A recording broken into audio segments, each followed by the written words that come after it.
شب قدر میں کوئی جاگ رہا ہے یا سو رہا ہے، سب کی بخشش اللہ کر دیتا ہے۔ اور 4 آدمی ان کا کوئی عمل قبول نہیں ہوتا رمضان میں، ایک ماں باپ کا نافرمان، ایک مستقل شراب پینے والا، شراب کا عادی، ایک رشتہ داروں سے لڑنے والا، ایک کسی کے لیے دل میں نفرت رکھنے والا۔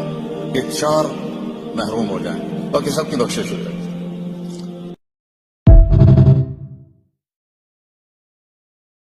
شب قدر میں کوئی جاگ رہا ہے یا سو رہا ہے، سب کی بخشش اللہ کر دیتا ہے۔ اور 4 آدمی ان کا کوئی عمل قبول نہیں ہوتا رمضان میں، ایک ماں باپ کا نافرمان، ایک مستقل شراب پینے والا، شراب کا عادی، ایک رشتہ داروں سے لڑنے والا، ایک کسی کے لیے دل میں نفرت رکھنے والا۔